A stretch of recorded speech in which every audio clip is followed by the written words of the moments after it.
The American Broadcasting Company presents I, Deal in Crime, starring William Gargan as Ross Dolan.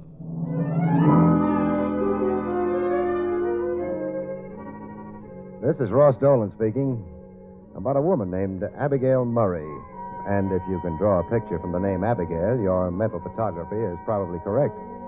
She's tall, skinny, with a prim mouth and a primmer figure. She and 40 became acquainted quite some time back, and she dresses in solid black. I met Abigail Murray in quite the conventional manner.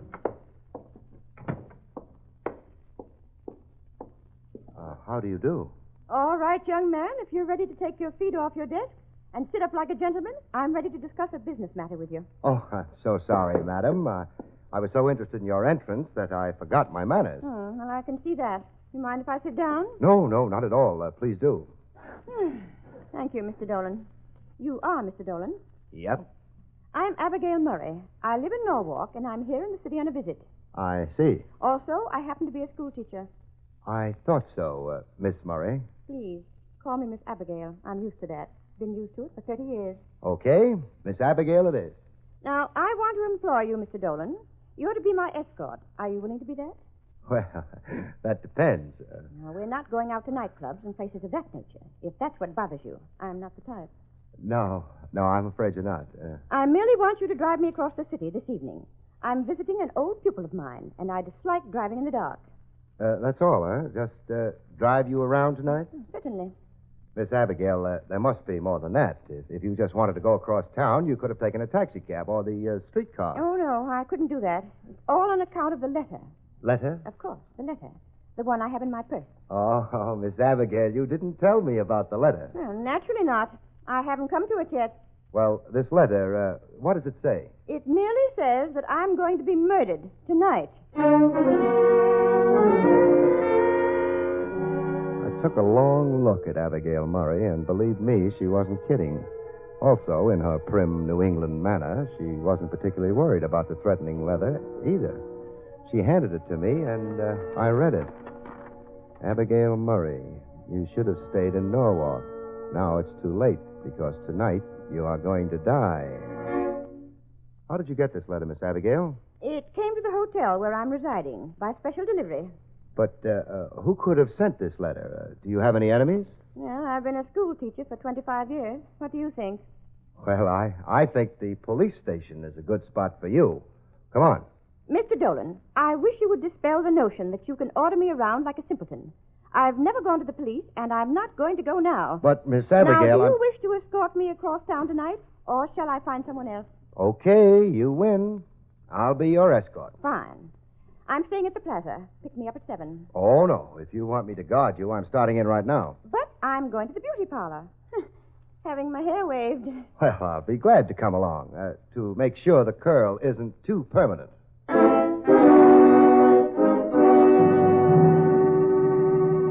Abigail Murray picked up her bag, stuffed a threatening letter in it, and left my office with me right behind. She really did have a date with a hairdresser, and I spent an interesting 3 hours in the outer room playing handies with a manicurist. Then we had dinner. I had a steak fried, while Miss Abigail stayed in New England and had hers boiled. At 8 that evening, we were driving along in her car. You know, Mr. Dolan, this is the first time I've driven my car in the city at night. I know, I can... Hey, look out! Hey, didn't you see that truck? Of course I saw it, but I had the right of way. Oh, fine. After all, it was his duty to get out of my way. They always get out of my way in Norwalk. Yeah, I don't blame them. Oh, by the way, just where are we going? To visit an old pupil of mine at 327 Kendall. His name is Richard Way. He's been seriously ill. When he heard I was going to visit the city, he invited me to come and see him. Would he be the person who sent you that letter? Richard? Oh, hardly. He has the general courage of a field mouse. Well, we'll turn here and take a shortcut through the park. I enjoy parks at night. I would never have believed it. Oh, Miss Abigail, slow down a little. Why? Slow down, that's all. Well, but why? There's a car in back of us. You think there's something wrong? Motion him to go around us. He's been trailing us the last few blocks. Very well.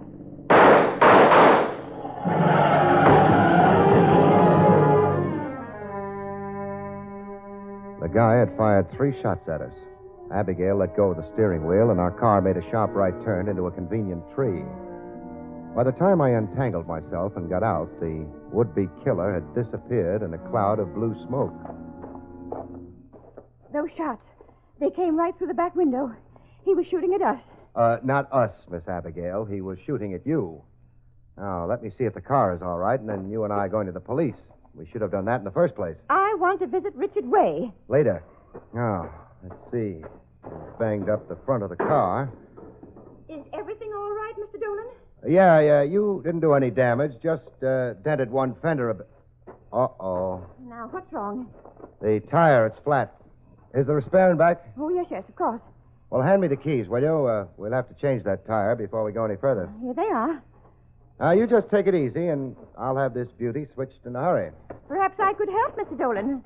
Okay, come along.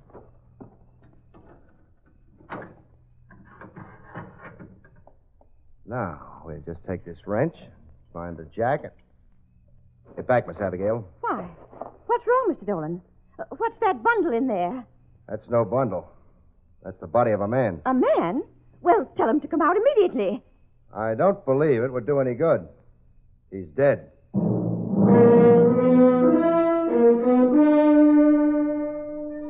Dead man was tucked into the back of the car like a sack of potatoes. We got a flashlight out of the glove compartment of Abigail Murray's car and looked him over. He'd been shot once. I could see that right away.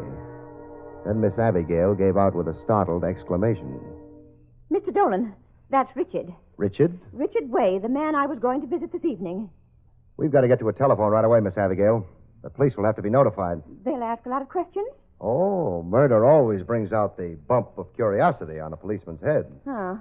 Of course, he could have committed suicide. Oh, sure. This would look like suicide to anyone. The man shoots himself through the heart, then he climbs into the back of your car, pulls down the door, and locks it from the outside. Try again, Miss Abigail. I've got it. That's how I was going to be murdered. You mean they mistook Richard Way for you? No. Don't you see? The person who wrote me that letter killed Richard Way. They put his body in my car. They knew it'd be found back there. I'd be accused of murder. I don't know. That sounds like a long way around to arrange a murder frame. Well, let's lock this back and get out of here. We're quite a ways into the park, Mr. Dolan. Do you think it's safe to walk? It is, if we walk where there isn't a road. I don't think our friend would leave his car. Uh-oh. A car. He's come back. Out of sight, quick. Is it the same man? I don't know. I can't see good enough. Oh, come on, Miss Abigail. We've got nothing to worry about now. But the man in that car, he'll see us. I want him to see us. That car happens to be a prowl car. All right, you two. What are you doing back there? Is this your car? That happens to be my car, officer. Oh, it happens to be your car, eh? Don't you know it's against the law to park off this road? We had a flat tire, officer. Flat tire, eh? And you were looking for your spare back there, huh? In the bushes. Officer, I'm Ross Dolan, the private investigator. So what? Somebody fired a gun at us while we were driving through here. You can see the bullet holes in the back window. Go on. I got out and opened the back to get at the spare tire. There's a dead man in there. So you looked inside and found a... Did you say dead man? Yeah. I'll have a look in the back of your car. Come on, both of you. But, Mr. Officer... Come on, I said. Now unlock that turtle bag. Okay.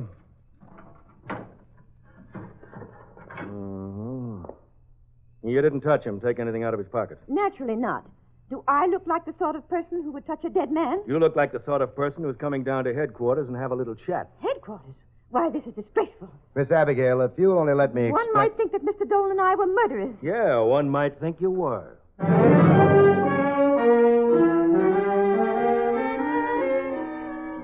Carter was one of those coldly efficient cops. He had me drive his police car to headquarters while Abigail Murray fumed, fussed, sputtered, and threatened. But it was like knocking down stone fences with a handful of sponges because Carter just sat back with no further comment. When we got to HQ, he herded us into a room for questioning. I shall certainly telegraph the mayor of Norwalk. I've never before been treated in such degrading fashion. Now, don't take it so hard, Miss Abby. All we've got to do is prove that we didn't kill Richard Way, and they'll let us go. But why do we have to prove it? I always thought a person, was presumed innocent until they were proved guilty. And so far, no one has proved anything. I know. And that officer, that Carter person. Did I hear somebody mention my name? You certainly did. And it was I. I thought so. Now then, I want to ask you both some questions. After that, we'll decide what's to be done. You, Dolan, I looked over your identification. Yeah? What's your story? Well, Miss Murray employed me to drive her across town. I took the job. We were driving through the park. Somebody took a shot at us and blew out a tire. That's when we found the body. Miss Murray, I was talking to Mr. Dolan. When I finish with him, there are some matters you and I shall discuss. I was just trying to help. You'll get your chance. Oh. Now, you found the body, eh? Yeah, when I opened the turtle back on the car to get at the spare tire. Then what? Then I started looking around for a cop. In the bushes, off the road? What kind of a cop were you looking for? All right, Carter, you're having your little fun, but you forget. Some guy with a gun had just fired 3 shots at us. Did you expect me to parade around like a big fat target? Go on. Well, when we heard your car approaching, we ducked. When I saw the PD label on the door, we came out, period. Okay. Now, Miss Murray, you employed Dolan because you were afraid you'd received a threatening letter. I substantiated that statement with proof, Mr. Carter. I gave you the letter I received. So you did, and that's why I'm asking all these questions. You see, the dead man, Richard Way, had some notes in his own handwriting in his pockets. Is there something unusual about that? There is in this case, Miss Murray. Comparing the handwriting on the notes with the letter you received, we came to the conclusion that they were both the same. What? The man who threatened you by mail was the man you found dead in your car.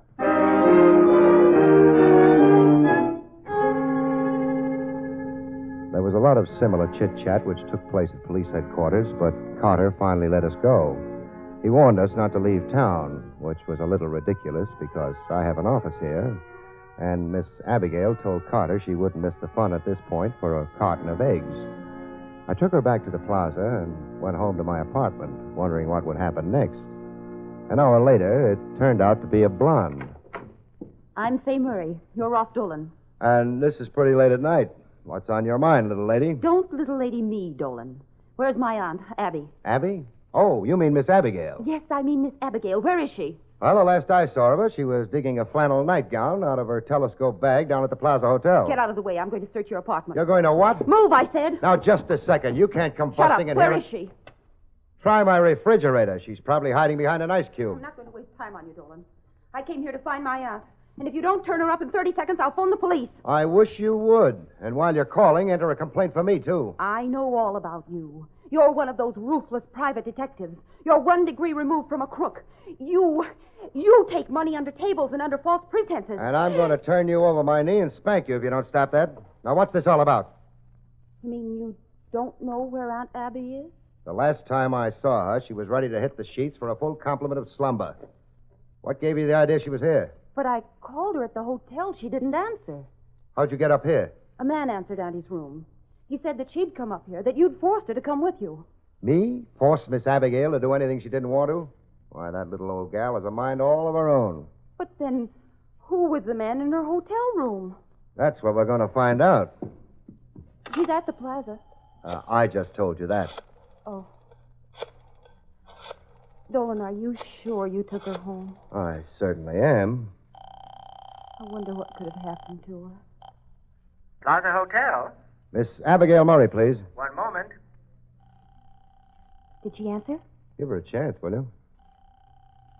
Well? Well? No answer yet. I'm sorry, sir, but Miss Murray is not in her room. Do you wish to leave a message? Yeah. Have her call Ross Dolan when she comes in. Yes, sir. Oh, and one more thing. Did you see Miss Murray a little earlier this evening with a man? A man? Let me think. Oh, yes. I saw her earlier. She came in with a big, beefy character wearing a wrinkled gray suit and a brown hat. Would you know him, sir? I would. It happens to be me. Oh, no, sir. You mean it was I? It was me, and don't you forget it. She's not there, is she? No, and the clerk doesn't seem to remember her going out. Well, in that case, Mr. Dolan, I'm sorry I bothered you. Good night. Boy, she certainly was in a hurry. I wonder... Hey, Miss Murray, I want to ask you if... Who...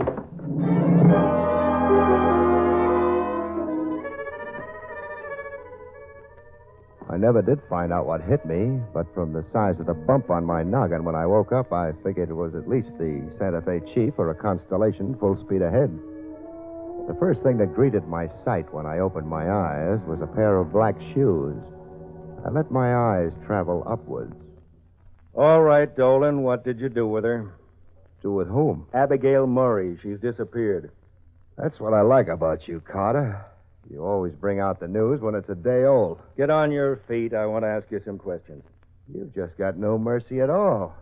Hey, let me shake the ache out of my gray matter. Well, what happened up here? Somebody slug you? No. I just butted my head against the wall. I do it all the time. Now then, what happened to Abigail Murray? You know as much as I do, Carter. You know about the car disappearing? Her car? Well, you took care of that. I sent the wagon out to pick up the body. They brought in the body, and the garage man sent a truck out after the car. When he got there, it was gone. Well, you got me. This is the first I've heard about that. I called Miss Murray at her hotel. She had gone. No one had seen her leave. Now, Dolan, just what goes on around here? What's the gag? I told you I don't know. I called her, too. Her niece was up here looking for her. Her what? Her niece, Fay Murray. Niece, huh? Well, what's wrong with that? We checked on Abigail Murray at Norwalk, and she hasn't got a father, a mother, no brothers, and no sisters. So obviously she couldn't have a niece. So what are you trying to give me? A little information on what happened after I took Abigail Murray to the Plaza Hotel. I came home, was here an hour when her niece showed up. I'm trying to tell you Abigail Murray doesn't have a niece. So the girl just said she was her niece. Give me a description on the way downtown. I'll get out a call on him. On the way downtown? Where am I going now? We're going to the morgue. I want you to take another look at Richard Way. It couldn't wait till morning, huh? I want you to see that body before it disappears, too. I began to think about a number of things regarding Abigail Murray. Also, Fay Murray, the niece who wasn't a niece. Who was she, and why was she looking for Miss Abigail? Then we pulled up in front of the morgue, got out of the car, and went in. Did you take anything out of the dead man's pockets, Dolan? The first thing I learned as a private detective was to leave that strictly alone. Why? I just wondered. In here. Say, who's the guy over there? You'll find out in due time. Okay, take a look. This the man you found in the back of your car? Yep. Sure? You can make a positive identification? Yep. I remember where the bullet struck. Also his face. Uh-huh. Mr. Way, would you mind stepping this way, please? Yes. I must be seeing double. This can't be. Well, Dolan, what do you say now? Well, this guy must be the dead man's twin brother. I've never seen such a resemblance before. That's right. This is John Way, Richard Way's twin brother, Ross Dolan. Dolan? Now then, Mr. Way, mind telling me again, when did you see your brother last? About 7 o'clock. He said he had an errand and left the apartment. Did he mention his appointment with Miss Murray? No, he didn't. You have no idea how your brother's body got in the back of Miss Murray's car? None whatsoever. Okay, thanks, Mr. Way. We'll call you if we need you. Thank you. Say, you want any more from me, Carter? No, just be around where I can find you. Well, I'll be home. Say, by the way, have you checked the bullet holes in Miss Murray's car to see if they match with the bullet in the dead man? I'd love to, but we haven't found the car yet. Say, when you do, Carter, I've got a little bet for you. Yes? I'll give you 2-1, they match.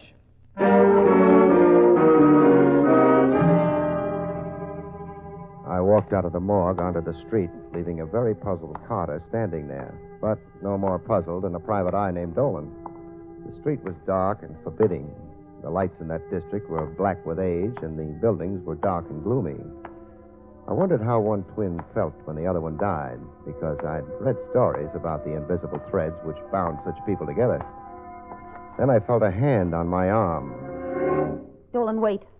Well, Miss Fay Murray, or have you switched to another name by this time? Dolan, I've come to ask a favor. A big one.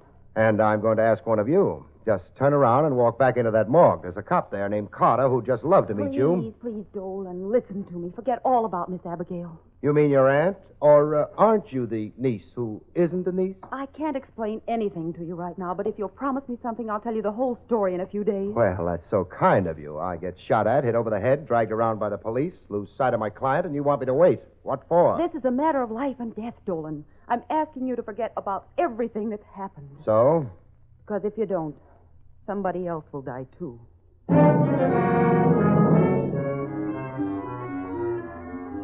Fay Murray, if she was Fay Murray, had one great trick. She could disappear like nothing I've ever seen before. By the time I opened my mouth to ask another question, she'd melted away like a bonbon on a hot rock. I went down towards a lighted corner, and 10 minutes later was in a taxicab. I retraced the same route I'd taken earlier with Miss Abigail, and when the cab got to the spot where the shooting had occurred, I got out and looked around. But there was nothing to look at, so I got going again. I remembered Miss Abigail mentioning the address of Richard Way. It was 327 Kendall, on the other side of the park. I got out a block away.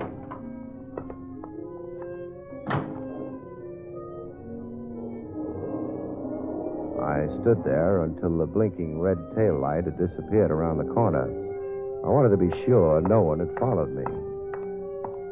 Then I made my way inside the apartment building and got the apartment number off the mailbox. I didn't care to announce my presence, so I took it very easy going up the stairs. The apartment building was as quiet as the grave, and the word grave reminded me of the dead man lying down in the morgue. When I got to the door of the apartment I was looking for, I could hear voices. John Way and Fay Murray, but they were too low to make out. So I looked for another method of getting in on the know. The apartment was one of those two-bedroom and bath affairs with a separate door for the kitchen. I moved inside through the kitchen. The two voices grew in intensity as I moved towards the living room door. John, you promised. Of course I did, my dear. Of course I did. That was to get you back here. But you told me if I got rid of Dolan, you'd take care of everything. You'd let Miss Abigail go. Oh, and so I am, my dear. I am going to take care of everything. You know, I could go to the police. I could tell them the whole story. In your present condition, I hardly think so. In that case, I'll scream. I'll yell as loud as... You little fool, you make one sound or I'll kill you right now.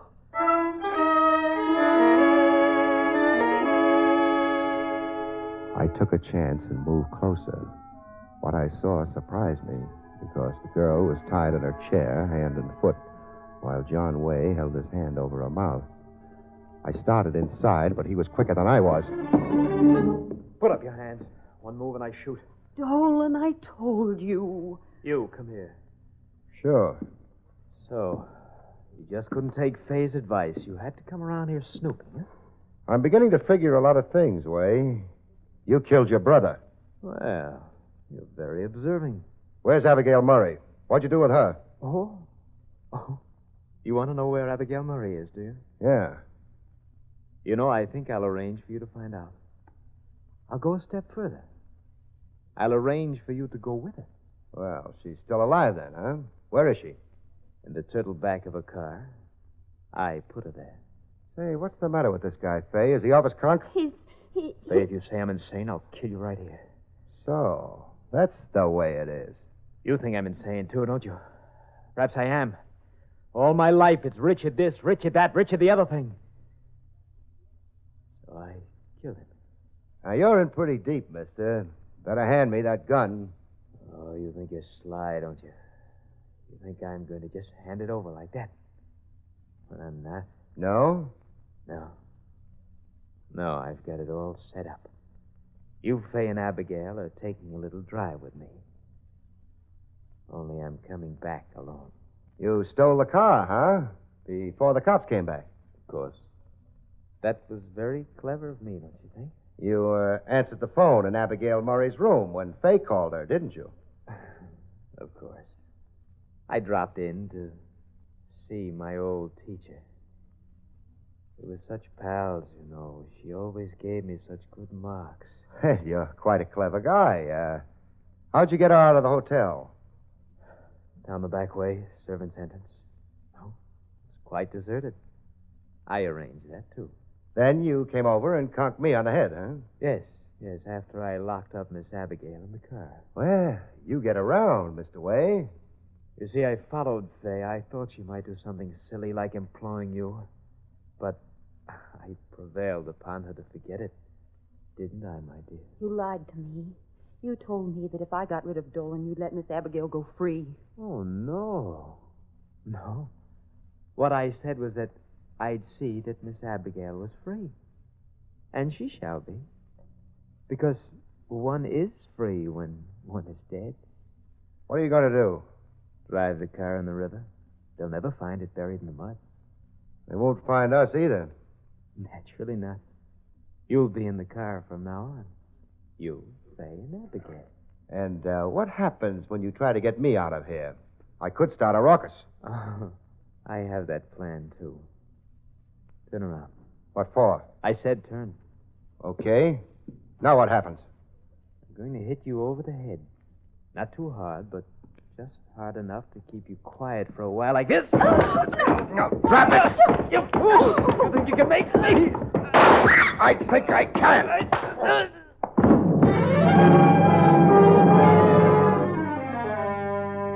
I was lucky enough to catch John Way with a fast chop to the chin. Then I phoned Carter, who came out with a squad and took John Way down to the clink. At his trial, a group of doctors testified that he was violently and incurably insane. Later, I had a meeting with Miss Abigail and, of course, Fay at the Flamingo. My, Mr. Dolan. When I asked you to drive with me that night, I never dreamed that we would become involved in such an adventure. Well, neither did I. What puzzles me is how did John get hold of my car long enough to put Richard's body in it? Well, he told the doctors at the trial that he saw you take it into a filling station to have it greased. He represented himself as your brother, took the car, put his brother's body in it, and returned it to your hotel. Think of that.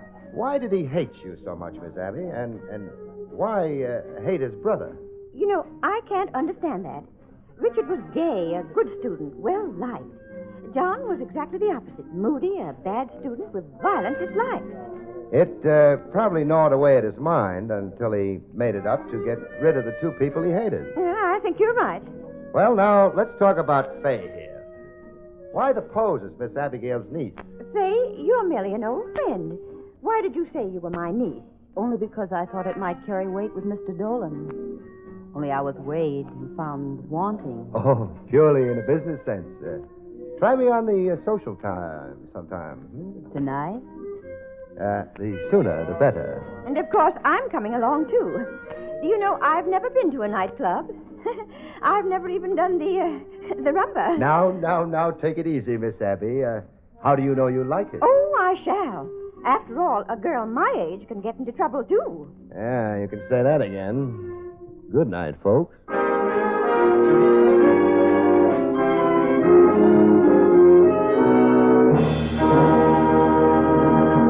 Don't forget to listen again next week, same time, over most of these ABC stations, when you will hear William Gargan say, I deal in crime. I Deal in Crime, starring William Gargan as Ross Dolan, is a special presentation of the American Broadcasting Company. It is written and directed by Ted Hediger. Special music is arranged and conducted by Rudy Schrager.